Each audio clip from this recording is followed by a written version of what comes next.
모든 분들을 주님의 이름으로 환영하고 축복합니다. 이 시간 우리 예배 드리기 전에 함께 기도하는 시간을 갖도록 하겠습니다. 하나님께서 기뻐하시는 예배가 되게 하여 주시옵소서. 우리의 모든 근심과 걱정과 고민들을 내려놓고 주님을 바라보는 시간이 되게 하여 주시옵소서. 우리의 가정들을 선하게 인도하여 주시고 하나님을 사랑하고 경외하는 주님의 택한 백성들이 되게 하여 주시옵소서. 이렇게 우리 다 함께 예배를 올려드리며 주님 앞에 기도드리겠습니다. 하나님 아버지 감사합니다. 주님 앞에 나와 예배드리며 찬양드릴 때 하나님 마음으로 높이 가운데 거하여 주시옵소서. 마음을 다하여 드리는 찬양과 예배가 되게 하여 주시고 하나님 어떤 분이신지 발견하는 시간이 되게 하여 주시옵소서. 우리의 모든 근심과 걱정을 주님 앞에 겸손히 내려놓게 하여 주시고 하나님만을 신뢰하며 나아가는 모든 믿음의 자녀들이 되게 하여 주시옵소서.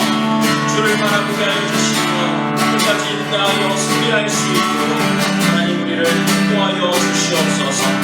이 시간 우리의 모든 예배와 내 마음을 주님께 올려드립니다.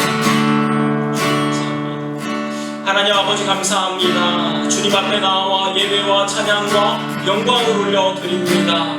아버지 기쁘게 받아주시며 오직 이 시간 주님께만 집중하며 나아가는 시간이 될 수 있도록 우리를 붙들어 주시옵소서. 세상의 모든 근심과 걱정을 주님 앞에 내려놓게 하여 주시고 하나님을 신뢰하며 나아갈 때 모든 일을 완벽하여서 선을 이루시는 하나님의 능력을 누리게 하여 주시옵소서.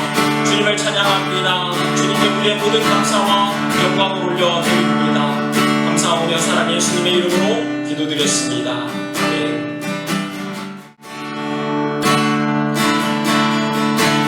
지금까지 지내온 것은 주의 은혜라 주의 은혜라. 지금까지 지내온 것은 다시 한번 고백하겠습니다. 내가 지금까지 지내온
함께 사도신경하심으로 하나님 앞에 신앙 고백 드리겠습니다.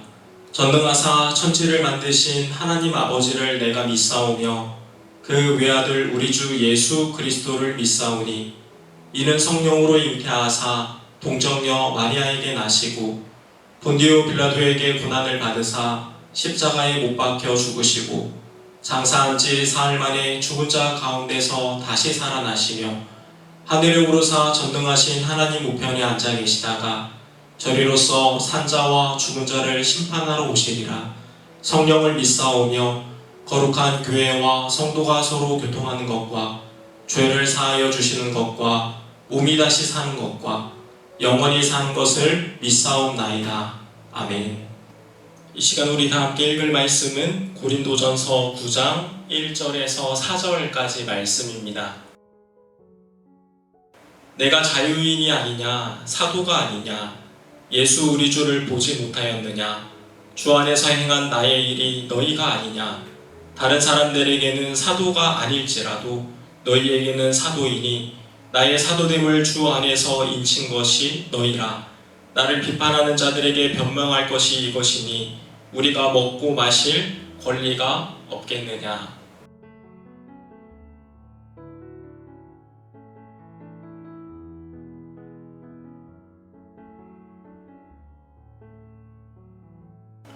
예배 나오신 모든 분들을 주님의 이름으로 환영하고 축복합니다. 하나님의 은혜와 평강이 가정과 우리의 삶 가운데 충만하기를 기도드립니다. 오늘은 고린도전서 9장을 본문으로 해서 권리와 자유 그리고 사랑이라는 제목으로 말씀을 함께 나누겠습니다. 하나님께서는 우리에게 선택할 수 있는 자유와 누릴 수 있는 권리를 주셨습니다. 그리고 연약한 사람들을 위해 그 자유와 권리를 내려놓을 수 있는 절제도 주셨습니다. 그것을 성경에서는 사랑이라고 합니다. 사도 바울이 고린도 교회와 우리들에게 전하고 싶은 교훈은 하나님께서 주신 자유와 권리와 지식을 주장하지 말고 연약한 자들을 생각하며 절제하고 사랑하고 덕을 세우라는 것이죠. 타인보다 개인이 훨씬 중요하게 여겨지고 있는 이 시대 속에서 우리 그리스도인들은 어떤 모습으로 살아가야 할까요? 무조건적인 희생과 포기를 말하려는 것은 아닙니다. 그러나 예수님께서 걸어가셨던 헌신의 길과 사도들이 삶을 통해 보여줬던 내려놓음이 우리의 목표가 되어야 하지 않을까요? 점점 사랑이 사라져가고 있는 이때에 선한 영향력과 아름다운 향기를 흘려보내는 참 그리스도인들이 되시기를 소망하며 또한 기도합니다. 사도 바울은 연약한 형제들을 위해서 하나님께서 주신 권리와 권위, 권세를 다 사용하지 않겠다고 말하고 있습니다. 심지어 가르치는 자나 수고하는 자가 당연히 누릴 수 있는 권리도 내려놓겠다고 하는데요. 실절 말씀을 보면 이렇게 적혀 있죠. 누가 자기 비용으로 군 복무를 하겠느냐? 누가 포도를 심고 그 열매를 먹지 않겠느냐? 누가 양떼를 기르고 그 양떼의 젖을 먹지 않겠느냐? 세계 그 어떤 군대도 돈을 내고 군인이 되는 곳은 없습니다. 군대 있을 때를 생각해 보면은 아침, 점심, 저녁밥이 나왔고요. 일주일에 2번의 특식과 또 간식이 있었습니다. 그리고 세면도구가 한 달에 1번, 속옷이 또 분기에 1번, 피복과 군화가 6개월에 1번씩 지급되었었던 것 같습니다. 그리고 얼마 안 되기는 했지만 호봉에 따라서 봉급이 통장에 매월 입금되었죠. 그런데 이렇게 군인들의 필요를 채워주는 이유가 무엇일까요? 나라를 지키는 자리에 있기 때문입니다. 사도 바울이나 바나바, 아볼로 같은 분들이 치열한 영적 전쟁터에서 말씀을 전하고 기도하며 교회를 섬기고 있는데, 그렇다면 하나님의 군사로서 당연히 그 수고의 열매를 받을 수 있다는 말입니다. 계속 보겠습니다. 8절 말씀입니다. 내가 사람의 예대로 이것을 말하느냐? 율법도 이것을 말하지 아니하느냐? 세상에서도 최저임금제라는 것이 있고 성경에도 제사장의 분깃, 몫이라고 기록되어 있죠. 9절 말씀을 보면 모세의 율법에 곡식을 밟아 떠는 소에게 망을 씌우지 말라. 기록하였으니 하나님께서 어찌 소들을 위하여 염려하시느냐? 오로지 우리를 위하여 말씀하심이 아니냐? 과연 우리를 위하여 기록된 것이니 밭 가는 자는 소망을 가지고 갈며 곡식 떠는 자는 함께 얻을 소망을 가지고 떠는 것이라. 우리가 너희에게 신령한 것을 뿌렸은즉 너희의 육적인 것을 거두기로 과하다 하겠느냐? 14절 말씀입니다. 이와 같이 주께서도 복음 전하는 자들이 복음으로 말미암아 살리라 명하셨느니라. 학교에 가서 지식을 배우려고 해도 학비를 내야 하는데 신령한 것을 가르치고 배웠다면 당연히 육적인 것을 거둘 수 있다는 말이죠. 그런데 계속 듣다 보니까 육적인 것을 얻기 위해서 하나님의 일을 하는 것처럼 오해가 생기는 것 같습니다. 그래서 사도 바울의 서신서는 처음부터 끝까지 읽어봐야 한다고 말씀드렸던 것입니다. 15절 말씀을 보면 그러나 내가 이것을 하나도 쓰지 아니하였고 또 이 말을 쓰는 것은 내게 이같이 하여 달라는 것이 아니라 내가 차라리 죽을지언정 누구든지 내 자랑하는 것을 헛된 대로 돌리지 못하게 하리라. 사도 바울이 아무리 어렵고 힘들어도 이런 돈 문제 때문에 권리를 주장하거나 또 문제를 일으키거나 성도들에게 싫은 소리를 하지 않았다는 것입니다. 왜인가요? 연약한 자들을 생각하여 사랑으로 덕을 세우기 위해서. 한 번은 어떤 목사님께서 이런 얘기를 하셨습니다. 교회 교역자가 필요해서 신학교 홈페이지에 공고를 올렸는데 전화하는 사람들마다 하는 얘기가 사람이는 얼마인가요? 얼마나 줄 수 있나요? 라고 하더랍니다. 사명과 비전을 따라서 살아야 하는 사람들이 권리와 자유만 주장되고 있었던 것이죠. 이 말씀을 듣는 모든 분들이 사도 바울이 말한 것처럼 지식이나 권리를 주장하지 아니하고 사랑으로 덕을 세우는 하나님의 사람들이 되시기를 소망합니다. 16절 말씀입니다. 내가 복음을 전할지라도 자랑할 것이 없음은 내가 부득불 할 일임이라. 만일 복음을 전하지 아니하면 내게 화가 있을 것이로다. 내가 내 자의로 이것을 행하면 상을 얻으려니와 내가 자의로 아니한다 할지라도 나는 사명을 받았노라. 하나님의 복음을 전하고 헌신하는 것이 어떤 대가를 바라는 마음으로 해서는 안 되는 것입니다. 그것이 내 사명이고 직분이기 때문에 당연히 해야겠다라는 마음을 가져야 한다는 것이죠. 목회를 할 때면 참 감사하고 고마움을 느낄 때가 있습니다. 부탁을 한 것도 아니고 부담을 드린 것도 아닌데 자원하는 마음으로 교회를 섬기고 사랑으로 연약한 성도들을 돌보시는 분들이 있었습니다. 자랑할 만한 일인데도 조용히 아무도 모르게 섬기는 분들을 볼 때 루디아 같은 또 요한나 수산나 같은 사도 바울 같은 분이라는 생각을 하게 됩니다. 하나님께서 큰 상급으로 더하여 주시기를 축복합니다. 18절 말씀을 보겠습니다. 그런즉 내 상이 무엇이냐? 내가 복음을 전할 때에 값없이 전하고 복음으로 말미암아 내게 있는 권리를 다 쓰지 아니하는 이것이로다. 하나님의 나라를 위해서 누릴 수 있는 권리를 포기했는데 상이 없을까요? 하나님의 영광을 위해서 선택할 수 있는 자유를 내려놓았는데 상이 없을까요? 당연히 있죠. 겸손한 바울이기 때문에 하나님 앞에서 이렇게 고백한 것입니다. 내가 누릴 수 있는 권리와 자유를 절제한 것 때문에 상을 받을 수 있을지도 모르겠다. 교회를 섬기고 말씀을 전하며 헌신하고 많은 것을 내려놓았을 때 이것으로 인해서 하나님께서 칭찬하실지도 모르겠다. 죄로 인해서 죽을 수밖에 없었던 주님의 갚을 수 없는 은혜를 받은 자로서 모든 것이 주님의 은혜임을 고백하는 겸손한 우리 성도님들과 제가 되기를 소망합니다. 19절 말씀에 내가 모든 사람에게서 자유로우나 스스로 모든 사람에게 종이 된 것은 더 많은 사람을 얻고자 함이라. 유대인들에게 내가 유대인과 같이 된 것은 유대인들을 얻고자 함이요 율법 아래에 있는 자들에게는 내가 율법 아래에 있지 아니하나 율법 아래에 있는 자같이 된 것은 율법 없는 자들을 얻고자 함이라. 율법 없는 자에게는 내가 하나님께는 율법 없는 자가 아니요 도리어 그리스도의 율법 아래에 있는 자이나 율법 없는 자와 같이 된 것은 율법 없는 자를 얻고자 함이라. 바울이 만나는 사람들마다 눈높이를 맞추어서 대화하고 교제하였다는데 그 이유가 무엇이냐면 하나님께서 택한 사람들을 더 얻기 위함이라는 것입니다. 그 구체적인 예가 24절에 나와 있는데요. 운동장에서 다름질하는 자들이 다 달릴지라도 오직 상을 받는 사람은 한 사람인 줄을 너희가 알지 못하느냐. 너희도 상을 받도록 이와 같이 다름질하라.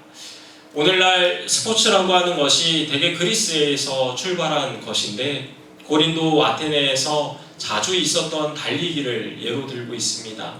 하나님의 말씀이 이해되게 설명하려고 한 것이죠. 모든 선수가 달리기를 하지만 1등은 한 명뿐입니다. 그리고 법대로 경기를 하지 않으면 실격 처리가 되어서 상을 얻지 못합니다. 그래서 법대로 벗어나지 않도록 아주 신경을 써서 경주를 해야 하고 또 옆에 있는 경쟁자들을 제쳐서 1등을 해야지만 면류관을 얻을 수 있는 것인데 그런 면류관은 언젠가는 썩어서 없어질 면류관이라는 것이죠. 이 세상에서 자랑은 할 수 있을지 모르겠지만 하나님 나라에서는 아무 가치도 쓸모도 없는 면류관이라고 말하고 있습니다. 그래서 영원히 시들지 아니하는 면류관을 위해서 살아가는 사람이 되면 좋겠다는 이야기를 헬라인들의 눈높이에서 한 것입니다. 성경을 보실 때 하나님의 진리의 말씀과 교훈은 영원히 변하지 않습니다. 그러나 그 시대와 듣는 대상에 따라서 전달의 방법과 방식은 조금씩 바뀔 수 있는 것이죠.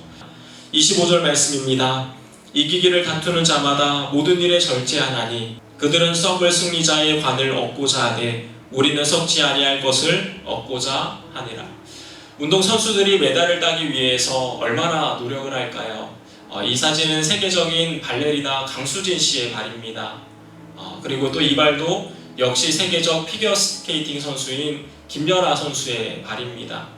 이기기를 다투는 자마다 자기를 절제하며 그만큼 노력한다라는 것이죠. 그런데 더 놀라운 것은 이들이 하는 얘기가 내가 이 연습들을 즐겼다라고 말합니다. 제가 운동을 잘하는 것은 아니지만 운동을 할 때마다 그 단계가 있다고 생각합니다. 그리고 그 기본을 넘어서 어느 경지에 이르게 되면 그때는 운동을 즐길 수 있게 된다는 말이죠. 하나님의 말씀도 비슷합니다. 처음에는 이 말씀을 봐도 모르겠고 저 말씀을 봐도 모르겠고 답답하고 어려운데 기본을 넘어 어느 단계에 이르게 되면은 깨달아지기 시작합니다. 그것을 두고 성경이 열린다라고 말하죠. 그러면 그때는 즐길 수 있는 여유가 생깁니다. 이기기를 다투는 자마다 모든 일에 절제하나니. 한 번은 엘리사가 여호람 왕에게 땅을 치십시오라는 말을 했었습니다. 그랬더니 여호람 왕이 땅을 3번 치는 거예요. 엘리사가 화를 내면서 3번이 아니라 여러 번을 쳤어야죠. 왕이 3번밖에 치질 않았기 때문에 이제부터 아람을 3번만 칠 수 있을 것입니다. 어떤 사람이 예수님을 찾아와서는 주님, 저에게 악을 행한 사람을 몇 번 용서해 줄까요? 예수님께서 말씀하시죠. 70번씩 7번이라도 용서하여라. 엘리야가 엘리사에게 너는 나를 떠나라. 나는 이제 하나님께로 갈 것이다. 그랬더니 엘리사가 여호와의 사심을 가리켜 맹세하노니 내가 당신을 절대로 떠나지 않겠습니다. 내가 내게 무엇을 원하느냐? 선생님의 영감에 갑절을 원하나이다. 끝까지 포기하지 않아야 한다는 거예요. 한국에는 삼세판이라는 말이 있습니다.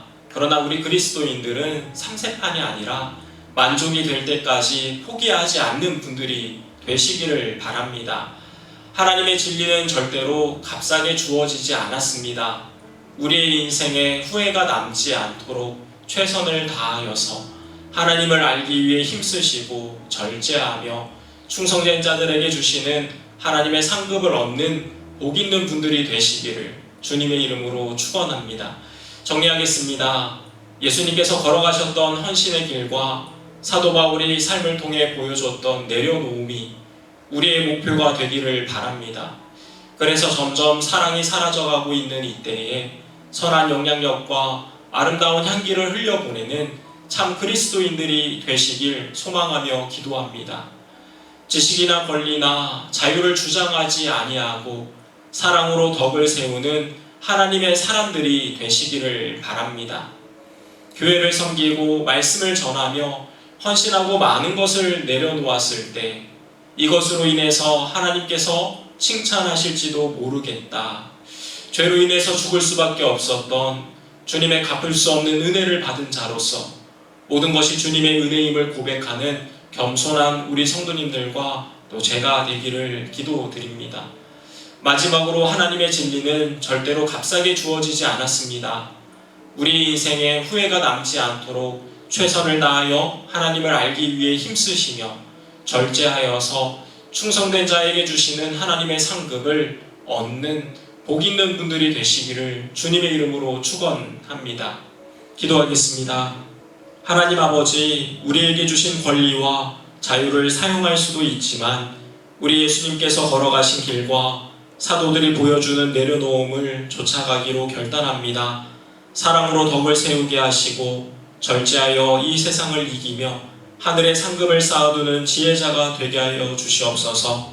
감사하오며 사랑의 예수님의 이름으로 기도드렸습니다. 아멘. 이제는 우리 구주 예수 그리스도의 은혜와 하나님의 사랑과 성령님의 역사하심이 겸손히 하나님의 은혜를 고백하고 우리의 인생에 후회가 남지 않도록 충성하기로 결단하는 모든 성도들 가운데, 가정과 자녀와 하고 있는 일들 가운데, 선한 일을 위해 헌신하고 있는 선교사님들과 사역자들 가운데 이제로부터 영원토록 함께 있을지어다. 아멘. 예배를 모두 마쳤습니다. 오늘도 주님 안에서 평안한 저녁 되시고요. 주일에 밝은 모습으로 뵙겠습니다.